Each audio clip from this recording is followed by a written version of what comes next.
જય માતાજી। હાલમાં એને લઈને બહુ ચર્ચાઓ હાલે છે। સોશિયલનું વાતાવરણ એકદમ ગરમ થઈ ગયું છે। સ્વાભાવિક છે કે આટલી મોટી દુર્ઘટના થઈ છે તો ગરમ તો થવું જોઈએ।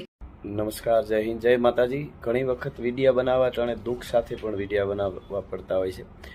માનવતાની સંવેદના જ્યારે મરી જાય છે ત્યારે સમાજનું પતન થાય છે। એવી ઘટનાઓ ખૂબ બનતી રહે છે। આજે તો ભાઈ નમસ્કાર મિત્રો, ફરીવાર એક નવા વિડીયોમાં તમારું સ્વાગત છે। મિત્રો વાત કરીએ તો ભાઈ ગઈકાલની રાત મિત્રો આખા ગુજરાત માટે મિત્રો એમ કહે તો કાળી રાત બની ગઈ છે। કારણ કે મિત્રો ગઈકાલે જે ભાઈ ઘટના બની છે મિત્રો તમારા હૈયા પણ ધ્રુજી જશે એવી ઘટના બની છે। જેમાં મિત્રો વાત કરીએ તો ભાઈ 11 બાળકો અને બે શિક્ષકના મિત્રો એમ કીધું હાલના ટાઈમમાં નિધન થઈ ગયા છે। સૌથી પહેલા વાત કરીએ તો આના વિશે સૌથી મોટા સમાચાર આવી રહ્યા છે। મિત્રો તમને બધા લોકોને ખબર છે કે મિત્રો હરણી તળાવ પાસે મિત્રો જે શિક્ષક છે મિત્રો બાળકોને ભાઈ ટ્રેનિંગ માટે લઈ ગયા હતા અને મિત્રો જે બોટ આવે તે ભાઈ ઊંધું પડવાથી મિત્રો કેટલા બધા મિત્રો તેમાં 27 તો ટોટલ મિત્રો બાળકો હતા, પરંતુ મિત્રો એમાં ઘણા બધા બાળકો બસી ગયા છે અને મિત્રો એમાંથી ભાઈ 11 બાળકોના નિધન થયા છે।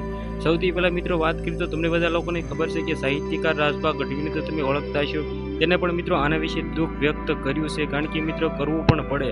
જે રીતે મિત્રો વાત કરીએ તો ભાઈ 11 એક સાથે 11 બાળકોના મિત્રો ફૂલ જેવા દીકરાઓના નિધન થયા હોય અને મિત્રો બધા જ લોકો મિત્રો એમ કહે તો રોષે આવ્યા છે। ગુજરાત આખું મિત્રો વાત કરીએ તો હાહાકાર મચી ગયું છે।